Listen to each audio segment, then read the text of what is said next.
It's constitutional amendments are incredibly difficult anyway. I've overlooked the fact that, in fact, we've already voted this out, so it's fallen. This amendment has fallen. Okay. So I'll now say the conference will ratify that this amendment has fallen. Can you show that, please? Thank you very much. Does that end this part? That ends that part of the constitutional amendments. We're moving on to the fourth part. And I would beg your forbearance. I know it's difficult. I know it's been a long, long day.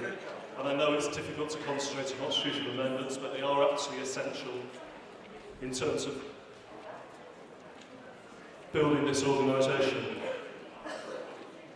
Part 4 is the rights of individual members, including age limits, branches, exceptions, platforms, caucuses, etc. Well, no, in general, and then we'll give you the pages.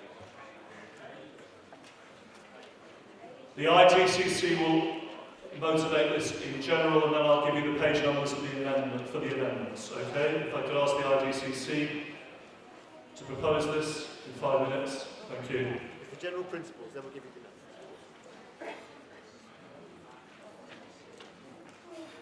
Let me tell you, comrades, if anything, it's slightly more difficult if you do know this bloody stuff in detail than if you don't know it. So bear with us. I have to say that any offers of drinks at the end of this conference will be gratefully accepted for us and for the Standing Orders Committee, because some of us are losing the will to live. Anyway, comrades, this section, there are a number of there is one major disagreement in the section that conference will have to make a decision on, and that is the issue of, and a number of things flowed consequentially, about the minimum age of membership. There are the Constitution, the draft as it stands, has minimum age of 13. There is a view that there should be no minimum age. The other major area, which is quite a sensitive one, obviously, is the issue of sections, sections, tendencies, caucuses, and allied trades. What we're saying is that any group of members, let's start at the beginning. What we're suggesting is that, firstly, all oppressed groups have an absolute right to establish their own representation within the organisation, and conference has accepted that already. But what we're also saying is that other groups within the organisation, groups particularly, as I am particularly interested in environmental issues, would want to have their own section, as would perhaps trade union groups and so on, who have special areas of interest. The conference allows for this, but also calls them sections as well. But they do not have any automatic right to representation on the National Council and so on. Secondly, there's the issue of caucuses or platforms or tendencies. We've called them caucuses here. Now, there are a number of resolutions, amendments to change the name for that, and to which my response is, oh my God, I can't even be bothered to read them out. It's up to conference to decide what these things shall be. However, the fundamental principle that there was complete agreement on is that actually members that put free and open political debate is the absolute lifeblood of this organisation, and that actually it should be open to all members to organise themselves in order to promote their particular views on any particular issue. And that's the principle that underlies the sections on the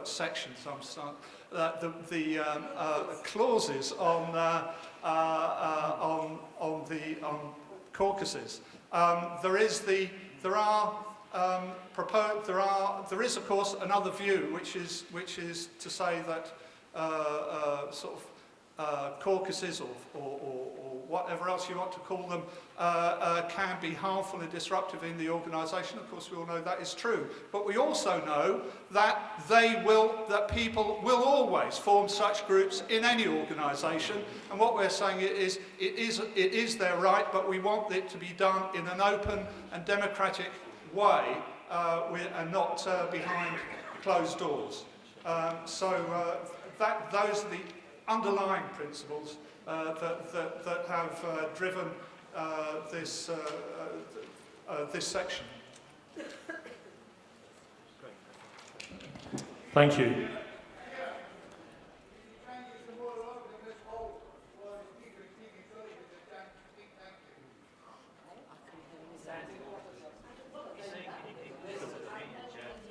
Sorry? Don't know what saying. Oh yeah, so silence is called. Yes. Can we have some order in the conference? Can you respect the speakers?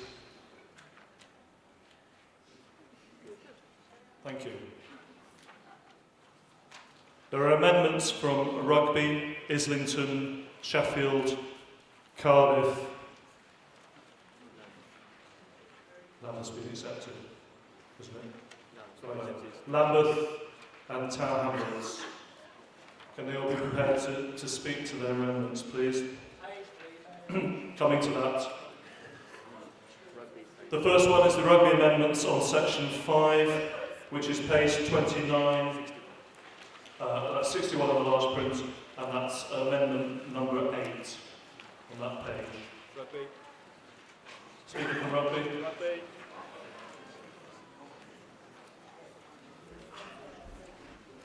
Comrades, it's the amendment calling for individual members to have the right to be able to move resolutions simply with a seconder, not to have 20 people to have to sign. The reasons we put this forward is quite straightforward. We are a one-membership, one-vote organisation, one of the few decisions that was made before today, and 100% correct. One of the most basic rights of membership of any organisation is the right to initiate policy. If you are a new member, how on earth would you find 19 others? If you live in rural areas, if you're in a place which doesn't have a branch, which quite a few people will be, how will you find 19 others? But most importantly, if you're not on the internet, which 20% of people in this room will not be, 47% of those on benefits are not on the internet. Citizen Advice Bureau study from 2 weeks ago. That will disenfranchise those members incredibly. They will not be able to get anyone else to be able to back them without going and knocking on doors, etc., etc. Not impossible, but very difficult. Those of us in platforms and sections are able to get resolutions with 20 signed, amendments with 20 signed very easily. I'm proud to be a member of the Socialist Platform. I'm sure I could easily get 20 people to support a resolution by going to a meeting. If I was not a member of a platform or a section and had any of the things I've just described, not being on the internet, etc., then it would not be anything like so easy. We deal with the problem that I know could arise, and I know will be a practical objection, which is that you could get a plethora of resolutions, one for every member. Absolute nonsense, it won't happen anyway, but even if it did, you have a standing orders committee which prioritises, and then the meeting can challenge that priority, the meeting decides which ones are discussed, those not reached are remitted to the delegate body that meets between conferences. I move. Thank you.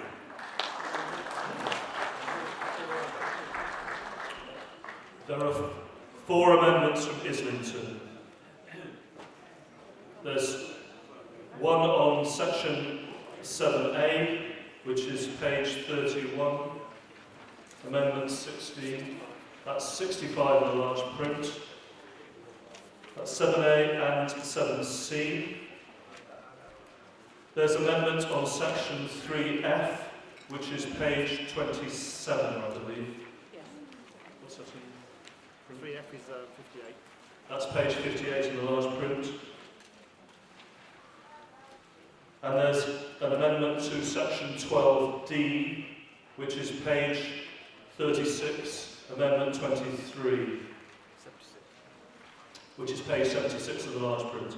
Can I ask Islington to propose those amendments, please? Thank you. Terry Conway from Islington Left Unity. There are 4 amendments, but there are 2 principles. The first I'm going to deal with is actually dealt with in the last 2 amendments, and that's the question of what the draft constitution calls sections, and I would prefer, and my branch would prefer, that we moved out of this section of the constitution and just called working parties. We're absolutely in favour of people who are members of the same trade union, people who are members of campaigns, whatever it is, getting together within Left Unity to develop their collective views and take those through to the national structures of the organisation. But we don't think it's helpful in a constitution to put that together with the caucuses of the oppressed and political platforms. We think it should be in a different bit of the constitution. So the last two amendments are to deal with that.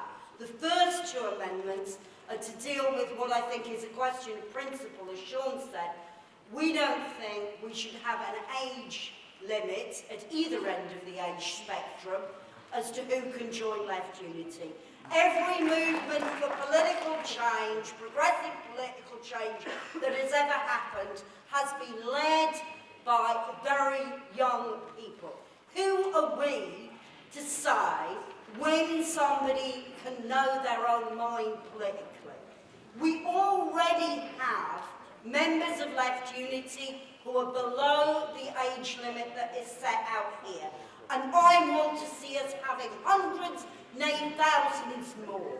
Of course, there are issues about how young people organise. That's why I think it's very positive in the Constitution that we talk about youth sections and we talk about student organisations. I think the majority of people under the age of 13 or 14 will be primarily active through the youth structures of the organisation.